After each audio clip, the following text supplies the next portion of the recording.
ওঙ্কার বাংলায় সঙ্গে রয়েছে আমি শিল্পা। আসছে বিস্তারিত খবরের দিকে। পদ্মা নদীর গর্ভে তলিয়ে যাওয়া লাল গোলার তারানগর পরিদর্শন করেন ও দুর্গতদের ত্রাণ সামগ্রী বিতরণ করেন ভরতপুরের বিধায়ক হুমায়ুন কবির। এদিনের ত্রাণ বিতরণ সভা থেকে শুভেন্দু অধিকারীকে তীব্র ভাষায় আক্রমণ করেন তিনি বলেন, মুর্শিদাবাদ থেকে কোটি কোটি টাকা তুলে নিয়ে গিয়েছে শুভেন্দু অধিকারী। তৃণমূলে থাকাকালীন গরু পাচারের কোটি কোটি টাকা নিয়েছেন তিনি।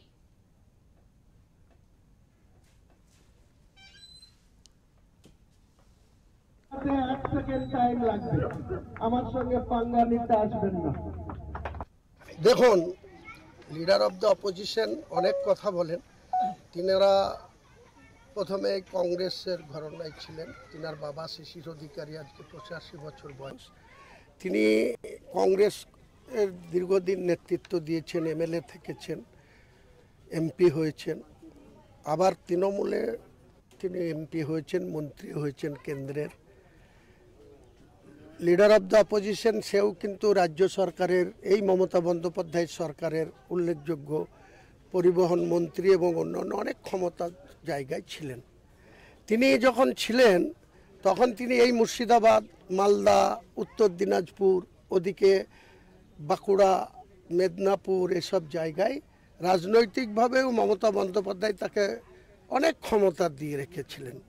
আমি দেখেছি এই লালগোলা থেকে যখন বেআইনিভাবে কেন্দ্র সরকারের অফিসাররা, যাদের বর্ডার আগলানোর কথা, সেই সমস্ত অফিসারদের সহযোগিতায় যখন হাজার হাজার গরু পাচার হয়েছে, কোটি কোটি টাকা রাতারাতি তোলা হয়েছে, তখন এই লিডার অফ দ্য অপোজিশন তার ভাগ ঠিক করে বুঝে নিয়েছেন এবং তিনি এই মুর্শিদাবাদ থেকে কোটি কোটি টাকা তুলে নিয়ে গিয়েছেন।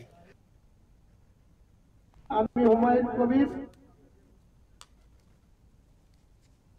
পাশাপাশি তিনি আরো বলেন যে, আমি হুমায়ুন কবির সোজা কথায় সোজা ভাবে বলি। কেউ আঙুল বেঁকালে আমার আঙুল বেঁকাতে 1 সেকেন্ডও সময় লাগবে না। আমার সঙ্গে পাঙ্গা নিতে আসবেন না। আমার আঙুল বেঁকাতে 1 সেকেন্ড টাইম লাগবে। আমি হুমায়ুন কবির, সোজা কথা সোজা ভাবে বলি। কেউ আঙুল বেঁকালে আমার আঙুল বেঁকাতে 1 সেকেন্ড টাইম লাগবে। আমার সঙ্গে পাঙ্গা নিতে আসবেন না।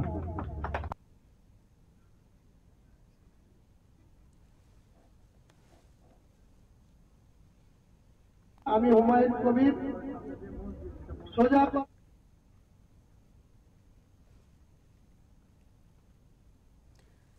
মুর্শিদাবাদ থেকে তাপস ঘোষের রিপোর্ট, ওঙ্কার বাংলা।